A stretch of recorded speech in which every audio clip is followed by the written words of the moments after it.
All right, good evening, everyone. Welcome to the Hurley Investments Market View Commentary for the 29th of January.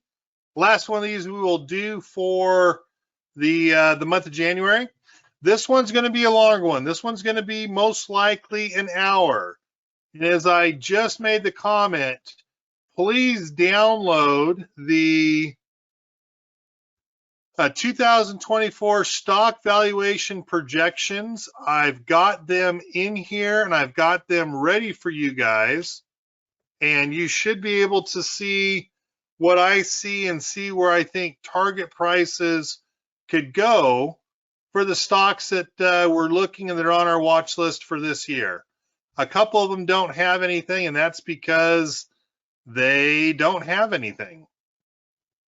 That really is my best answer for you at this time. So with that said, let's jump into really quickly our let me start tonight with going over what I'm calling my lesson. And this will be lesson 4. And I've defined it as SMART goals. And this is just my way of trying to help individuals understand how, well, I guess what my belief is on how you should be looking at creating goals for yourself, especially if you're in the trading market. And I just think there's some things that are rather important. Because every time I talk about goals, I hear two questions over and over again. And it always happens through the month of January.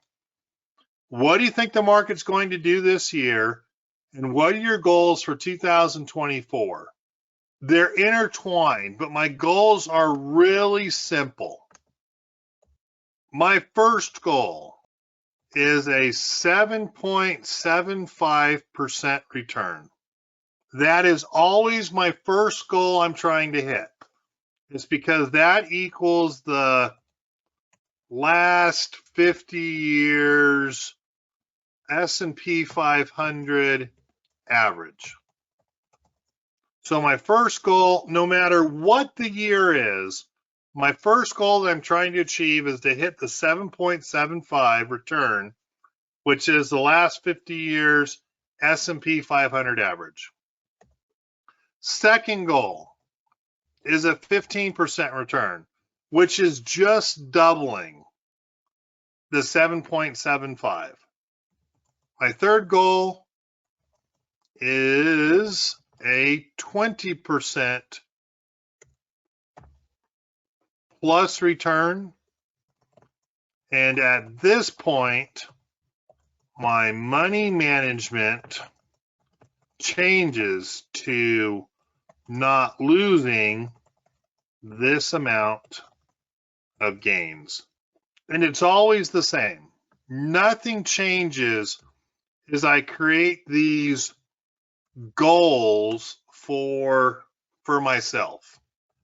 It's not these are just general. These are just general. I'm going to go over what the markets are going to do in 2024 because as I'm preparing myself for these goals, I've created what I call a SMART goal setting pattern. And it's simple. The S in SMART stands for simple, specific, and on a schedule. It comes back down to the KISS principle. Keep it simple, stupid. What I'm setting for a return are just like the primary exits for your trade. I'm deciding on a specific amount, which is, inevitably the 7.75, but I'm coming up with those based on the spreadsheet I shared with you. It's funny because my target price for Apple is 243. Where I really think Apple's going to hit is 212.96. How did I come up with that? Well, I came up with a PE that I want to use of 30, a little bit higher the current PE, a little bit higher than the forward PE. Earnings, 7.12, or it can be an earnings of 8.12 because they usually underestimate by $1. That will give you a target price of $243.60. If I used, or how I came up with this one, all I did is use their regular earnings per share times the 30. Kevin, I thought you said you'd want to add by $1. That is correct. Normally I would. That doesn't mean that they're going to beat by $1. In fact, their revenue has been coming down. For that reason, if you're going to ask me if people are heavily vested in Apple, I'm going to start trimming positions at that 205 to 210 range. Kevin, what would you put it into? Well, I'd want to replace it with something in that technology area. There are a couple I would be looking at. I really like Baidu's price target of 238.26. Meta's price target, 459.94. Google at 180. They're different areas that I could be at. If you really were to ask me, I'm leaning towards Micron. Micron right now is trading at $88, could very easily go to 131. Kevin, why are you leaning towards upper price target versus your 115? The difference is they're due to make money from the government. So if they're going to make money from that government, that changes their revenue. I truly keep it simple stupid. My specific amount in what I go into has to match my target prices. I schedule it in a planner. I remember that that return is over a year's period of time. I look at my goal on a daily, weekly, and monthly basis so that I understand where I'm at and how I'm going to get there. Number 2 is measurable. A lot of people set a pinpoint goal. I want 20% a year. I disagree with pinpoint goals. I believe they need to be a range. I call it a range because that's what happens in real life. Real life things come up. And when real life as things come up, I want to set a range goal. Something that gives me the opportunity to fall somewhere in that range so I can accomplish it. One, because a lot of people, well, I should just say this, and I'm going to ask you guys as a group. How many people follow through with their goals? How many people follow through with those goals? In fact, what normally happens to beginning of the year goals?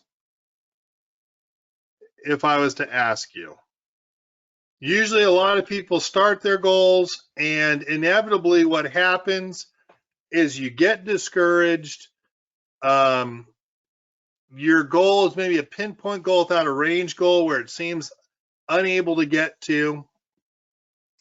And that's where you run into problems.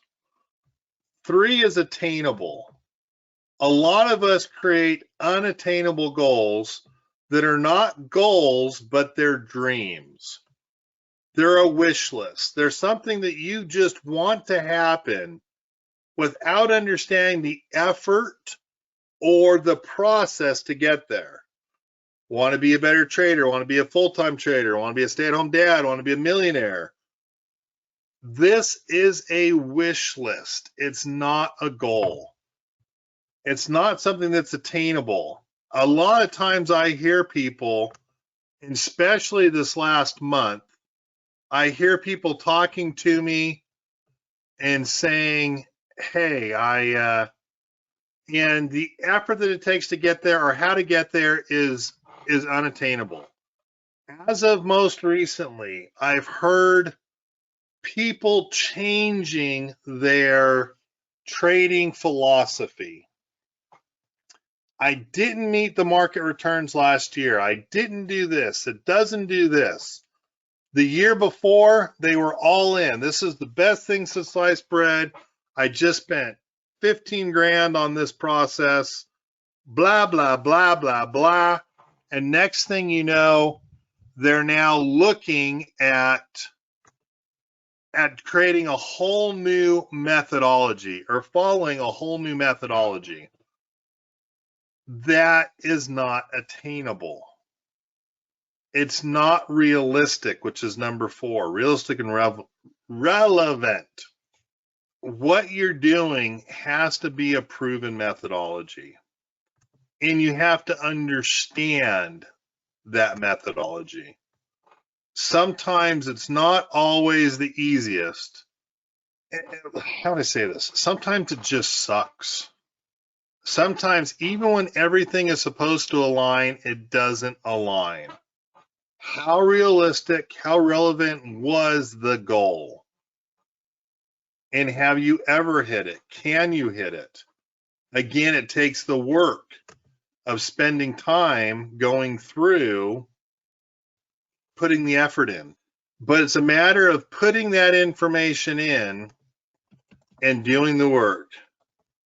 Goals are troublesome because inevitably we want them on a time period that's our time period. And if you haven't learned, sometimes your time period is not the market's time period. Your time period might not be your money manager's time period or ability. Your time period might not be God's time period. Sometimes I look at the market and I say, yes, it's an act of God that is changing or making this so blasted difficult. You've got to find some support through these times. In fact, I could go on, and I'm going to go on to really quick. Let's maybe call this one lesson number 5. And I'm going to call this one, just for all of you out there, streaking. There are 3 basic rules to creating a streak. And this is something I learned through college athletics. Yes, you still have to put the work in, get up early, get to workouts, get to recovery, get to food, get to classes, get to practice, get to homework, get to film. Find a date somewhere in that in your life to be normal. Get your rest, start it all over again. When you create a streak, there's 3 simple rules. And I want your goals to follow the streaking rules. Rule number 1, or rules, let's just call it number 1, to create a streak, super simple. And this is what I mean for super simple. My life changed when I now am a full-time caregiver for my son. And I really used to do a lot of things with the youth. And the last year and a half, I'm getting fatter. I'm getting fatter because I'm not spending time with the youth like I used to, as I'm spending time with my son. One of the streaks I wanted to start was exercise. And I think we all go through an exercise goal at the beginning of the year. Rule number 1, keep it super simple. Walk up my street and back down. That's it.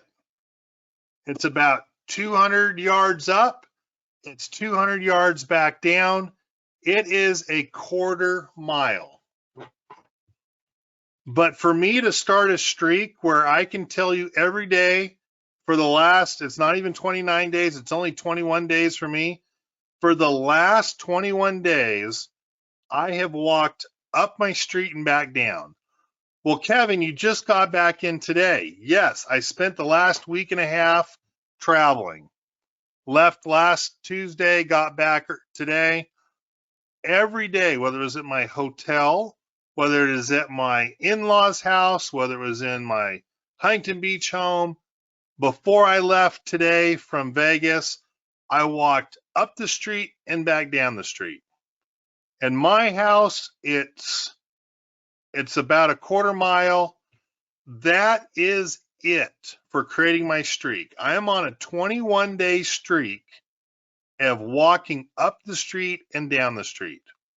That is not a lot of exercise, but it starts me where it's something I can do, super simple. I can do it every single day. Rule number 2, attainable. Rule number 3, daily. And then rule number 4, which is not a real rule, but rule number 4, plan for being able to continue your streak on the days that you can't. Kevin, what the hell does that mean? If you don't plan, you cannot do it. The reason why I've got to make it super simple, the reason why I got to make it attainable, the reason why I have to do it daily, you have to plan for how I'm going to do this streak on the days that I can't. The days that I'm sick, can I still walk up my street and down my street? On the days when I'm down to 10 minutes left in my day, will I care to keep my streak alive enough to walk up my street and down my street? If I've broken my leg, can I still somehow walk up the street, and down the street? If I'm with my brother, my mother, my father, can I still walk up the street and down the street? I'm creating streaks in my life. I am streaking with my goals in a bunch of different areas of my life. And the main reason why is I need to do a better job of focusing on the good versus feeling the shame or failure of not accomplishing goals. This dates all the way back to college for me. I'd put up my goal sheet. I would stick it on the bathroom door, the bathroom mirror, where I shave, the back of my door to where I'd leave my apartment, my home. I'd have a copy in the car. I'd have a copy in my planner. I'd have copies in my scriptures. I'd have copies in different areas where I would always pay attention and streamline focus on those goals. There were times when I wasn't going to start, when I was spending all this time on practice and not having enough money to pay the bills. There were times when those goals were a flat out failure that was something I was being reminded of every single day. And those goals would start to piss me off. And for most people, when you start to get pissed off, the easiest thing to do is quit. But I like streaking, not streaking down the street naked, but I like the fact I've got a 21-day streak of walking up my street and down my street. Some of the streaks that I am more proud of, that's a little corny, So go ahead and judge me on this one. I have a streak of 8,030 days, I believe. 365 times 22. Yes, for 8,030 days, I have given my wife a kiss every single day. Sometimes it's as stupid as being on a FaceTime, but I have a streak of 8,030 days that I have kissed my wife on the lips. Pre-COVID, I had a streak of 17 years attending church. COVID killed it, where I was laying in bed and I missed church after 17 years of not going to church, I missed it by not going when I was sick with COVID. There are streaks for some people that are lasting 30, 40 years. I could probably tell you I've got a streak of 30 years of always saying a prayer. In fact, I could probably go back to be 21, so 32 times 365. Daily prayer, I can say I've done it for 11,680 days. I've also probably looked at the market on a streak. Even if I'm fishing in Alaska, I have daily looked at the market for a streak of 12,775 days. These are the streaks that I want to accomplish things with. And it's by keeping it super simple, easily attainable. It's got to be something you do daily. And you have to be ready and or plan for how you're going to accomplish your streak when you can't. If you were to talk to me today about what do I see in 2024? What will the market do in 2024? Anyone want to make a comment? In fact, let me ask you. If I was going to ask you, what will the market do in 2024? Give me your best professional answer.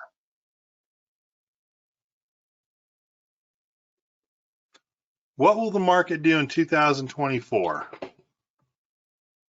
I'm going to put you guys on pause. I'm going to type my answer in. What do you guys think?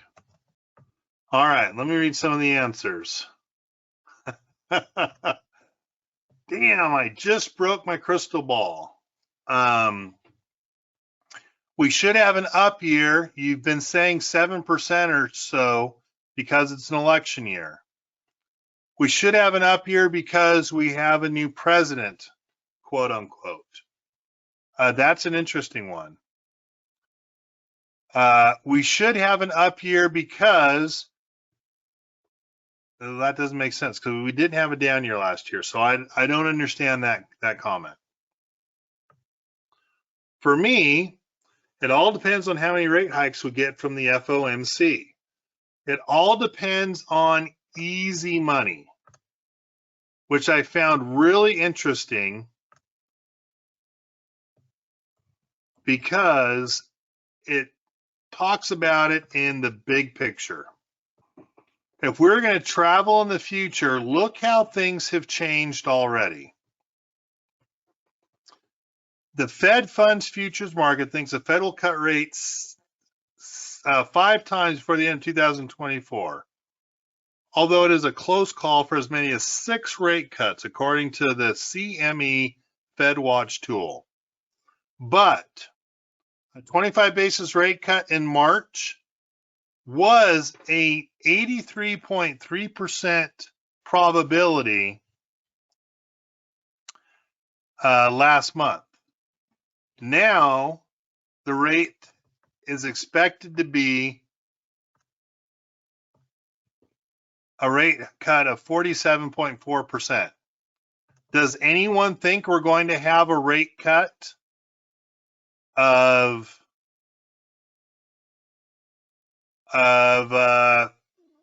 is there a 50-50 chance we're going to get a rate cut here on Wednesday?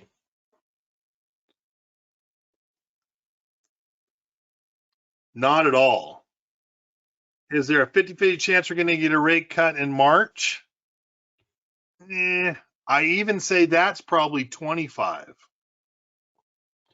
May, it was a 99.7, 87.6. It wouldn't surprise me if May becomes a 50-50. And it's really interesting, in June, I think we probably won't find our first rate cut until June. And don't forget, the May rate cut and the June rate cut were supposed to be maybe as much as 50 basis points. Look at how the probability has changed. Rate cut in July from 98% down to 80%. In September, 95% to 75%. November, 85% is now 55%. December, a 77.9%, now down to a 47.6%. We probably shouldn't have any rate cuts at all. September, November. Not December. September, November. Anyone know why we should not have any rate cuts September, November, if not July included? Anyone have any idea why we should not have any rate cuts? Bingo. Good job, guys. The election. The FOMC should not be affecting the economy in a way that can affect the election, which means our real rate cuts for the year would be March, probably unlikely, May and June, very likely, and December. I've said in the past, I only see three rate cuts for our market in 2024. I don't think we're going to go through a March rate cut.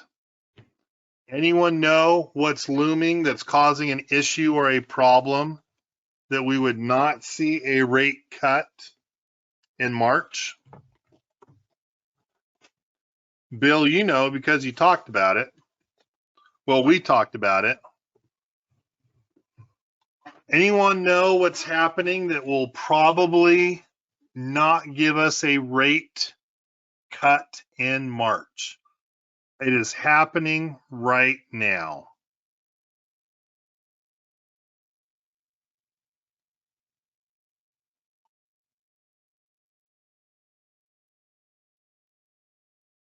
Anyone going once? Going twice? Well, it's not the primaries or inflation or commodities, but we have two world events right now that affect oil. A couple of U.S. soldiers have been wounded and attacked in Iraq. Iran is indirectly responsible for attacks that are occurring on U.S. soldiers in Iran. That directly will affect the price of oil. Not to mention Red Sea attacks, which are diverting shipping lanes for oil.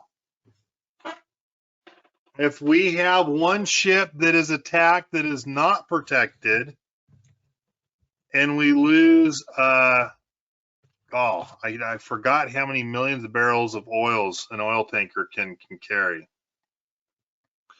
But if we were to lose one oil tanker, you could see oil jump by as much as 25%.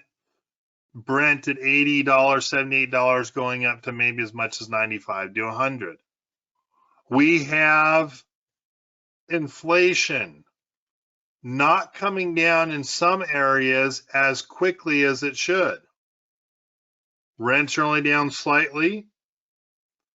Home prices are down significantly, as well as jobs, but not the mortgage rate. So yes, home prices have come down, but it's hard for people to wrap their head around the mortgage rate at 5.5%, 6% right now, when they know it should go down in the next year. It's almost like it's a self-fulfilling prophecy on the fact that that inflation is not coming down on the home mortgage rates because there haven't been as many cuts to help move it along. Last but not least, anyone think we've completely avoided a recession here in the United States? Or what about the recession that's currently going on in Europe? That one's not going to be avoided, one of our biggest trading partners. Well, Kevin, aren't recessions supposed to spur rate cuts? Technically, yes, they are. But my belief that this is a supply and demand, which creates inflation type of recession. It's not, again, it's new. It's not like some of the recessions we've had in the past. We've been buoyed by trillions of dollars of stimulus. China is still doing billions of dollars of stimulus.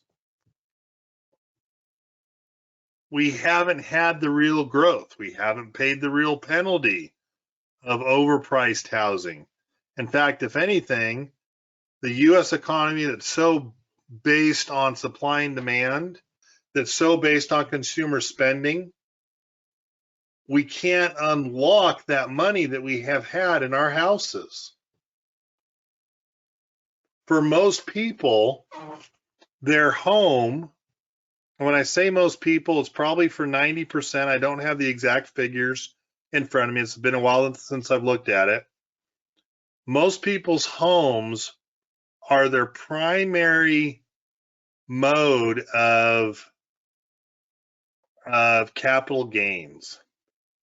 And we're not at a point where the housing market gives people the opportunity to unlock that equity.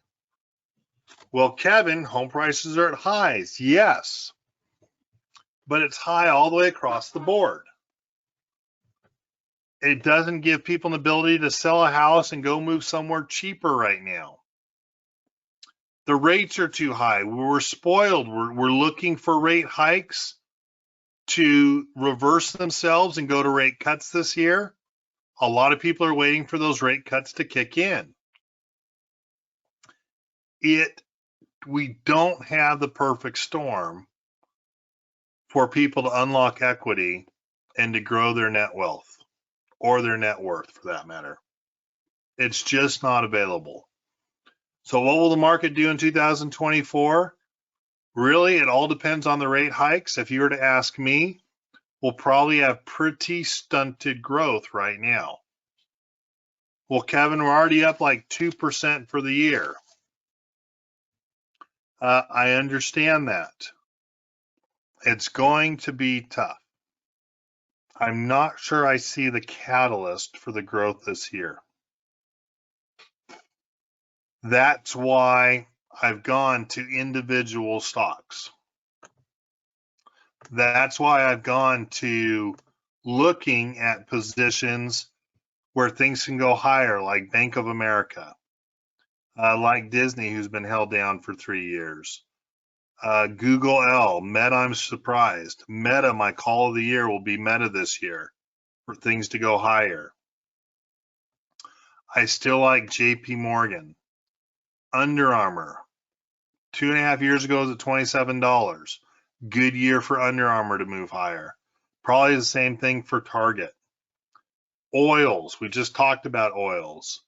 I'm 100% dead set on MRO this year. It was at 29 just 3 months ago. Really, a little higher pricing. We could see MRO easily at $29 to $32. That would be roughly a 50% gain from where we're today. That is where I'm basing my thought process on where we need to go. Please read through the big picture. Great opportunity to see how speedy rate cuts are going to be coming. I love the article. All I'm going to say to make things pretty simple, we're not at our 2% inflation target. We probably won't get to it. They're going to have to change it to 3%, which means we're not going to get the rate cuts that we were expecting. There is no way we're going to be at 6 rate cuts for the year. It just doesn't make sense.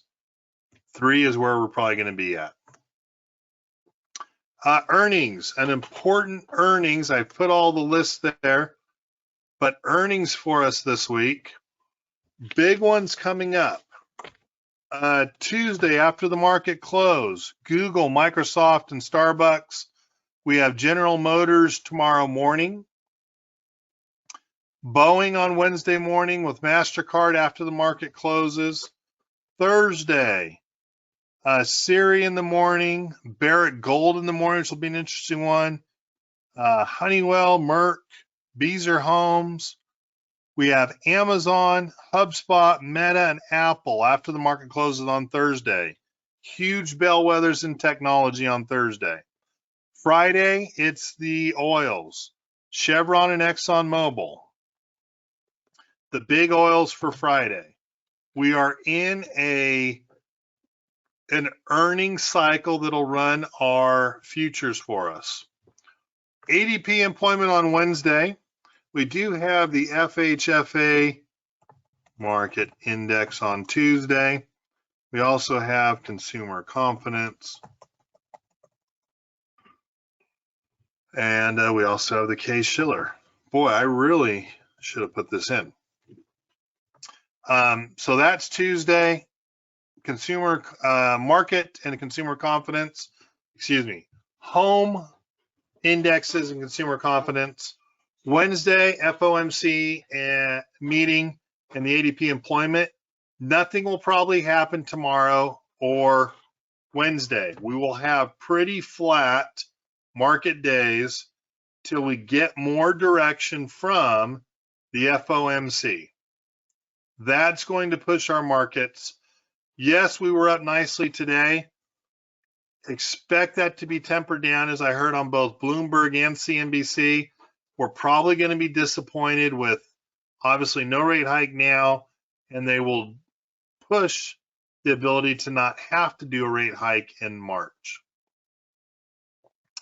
Average work week numbers on Friday, and pretty, not that it doesn't matter, but the FOMC rate meeting is what's going to matter this week. We are prepared for earnings. Everything is protected, and we've already captured some great profit from puts here in some of the stocks in January. Very interesting article. A correlation between bonds and stocks has ruptured. It's not a problem for equities, this analyst said. These are supposed to be inverse. This was presented to me by one of you guys. If you don't understand the inverse relationship between stocks and bonds, this is a must read. And for the first time, they're saying that correlation is going to change. It's a really good read. Interesting article. China is risky for supply chains and India a favorite destination for U.S. firms. Yet, the majority of firms are saying they will not move completely out of China because India is also risky in its own right. Definitely read to see the the differences between India and China and why China is so much more favored in regards to supply chains than India is at. And in all honesty, I don't believe India will ever take the place in the next 50 years for our China supply lines. With that said, China is ramping up its stimulus to boost its market's confidence. Again, they are printing dollars like there's no tomorrow. Last week I went over where their economy was supposed to overtake us by, what, 2026? It's pushed out to 2037. The more stimulus they do into their markets, the farther this is going to push out their economy overtaking the U.S. economy as the #1 economy in the world. It's only going to get worse. It's only going to get worse because of the problem that their housing market is in, that I guess is shame on them for trying to fake all this growth back in the 80s and the 90s. So with that said, what questions do you guys have that I can answer for you today? So Kevin, looking at your price targets, what do you think about Apple? I think I'm trimming my Apple position and moving that to Google L or to Micron. I would want to do more Micron. Also, for those that are in Meta, I'm also looking at trimming some of your Meta positions and moving that to Micron or Google L as well. What's the update on Baidu? Baidu has knocked it out of the park the last couple of earnings events. The government has been a little restrictive. Notice how there's been no talk on Baidu and ADRs leaving. In fact, we haven't heard that talk for, what, a month now, that they're going to cut out a $6 trillion economy from the U.S. stock market. Once again, based on Baba's numbers and money coming in, the fact that Jack Ma and I can't remember the other guy have been purchasing Baba stock and Baidu stock, my expectation is we could see Baidu up to the 140s pretty quickly. In fact, our next trade might be a 120, 140 out of the money bull call to run on Baidu through its earnings. So again, with the stimulus being added and the government regulations lightening up, I see a lot of upside for Baidu this year. Maybe not getting to a high price target of 283, but definitely getting to a target of 180 to 200. Jim, great comment. I don't know if you guys have seen, but every broker sent out a margin update. And that margin update is prime plus prime. And all that means is that if you are borrowing money from the broker to try to make more money, the interest rate is a daily 10.5 to 11%. APRing 20 to 21.5%. It got really expensive over the last week and a half, 2 weeks, to be trading on margin. At Hurley Investments, we don't trade on margin. We may slightly go into it for a little bit, but we are not borrowing money for the ridiculously high interest rates to borrow money to try to make money. That's not what we do. None of you are at risk at being in margin. We have been in the margin slightly, $2,000 to $5,000 in the past, and we come back. So margin is not an issue or a problem for us. If you are in retirement accounts, you will not have you're not allowed to be in margin in IRAs and Roths. So those are non-issues for those accounts as well. Jim, thank you very much. We had Apex for a few days last week have 1099s available. And then you'll notice they disappeared.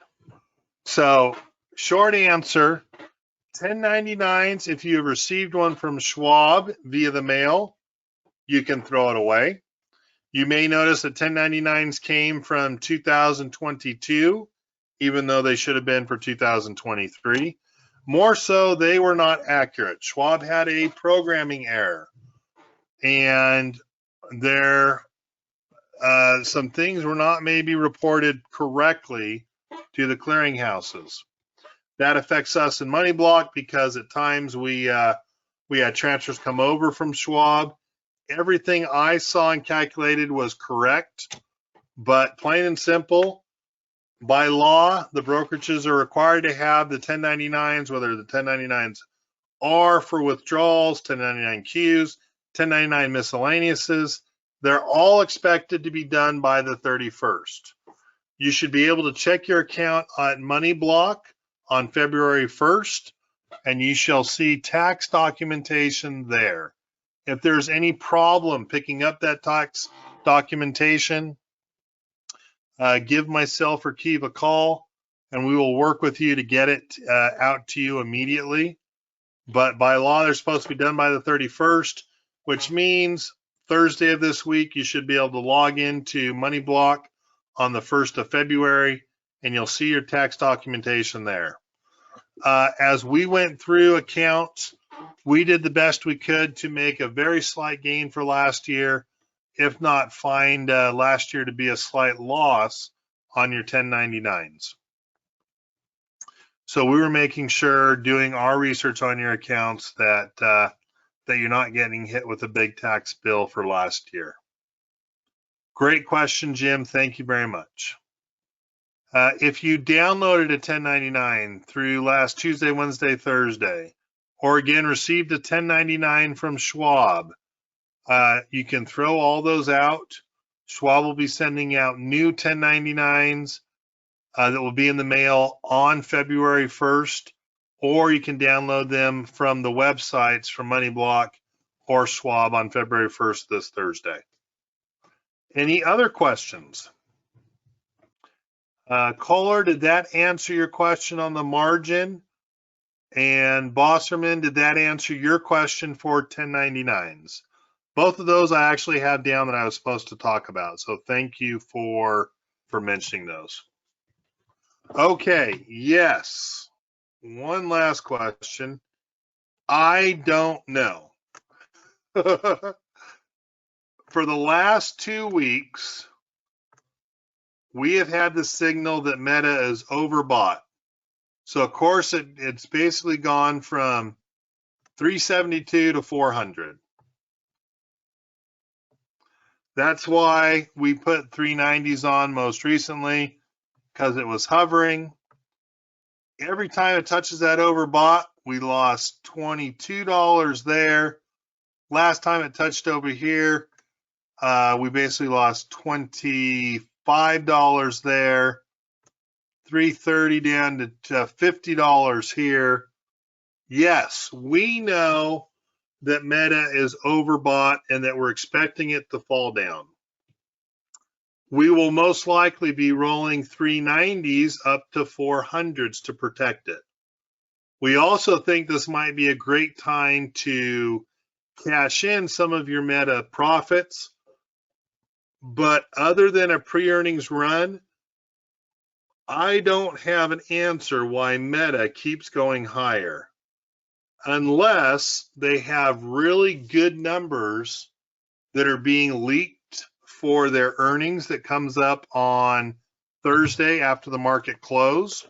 But no, I don't have an understanding of why it's going higher. Either they're going to have great earnings and they're going to be cutting by even more than $2.5 billion their ridiculous price spending on the metaverse. But their last 10% higher, I don't have an answer for you. It does not make sense. But I am glad that you were paying attention and noticing. If you actually go to Meta on FinViz and look at it technically speaking, it has bounced way outside of its Bollinger Band upper trend line. And its upper trend line has it closer to 365. So yes, we're going to roll protection even higher, try to protect it at the 400 level. We will be just as shocked as you are if it goes higher. And we might let those puts put some of that stock away to someone as we start to trim those positions. So that's where we're looking at. All right, guys. Hey, I'm going to call it a night. I appreciate you being here tonight. I hope this is important for you, but I'll look forward to talking to you guys here next week. Have a good evening, and I'll talk to you then. Bye-bye.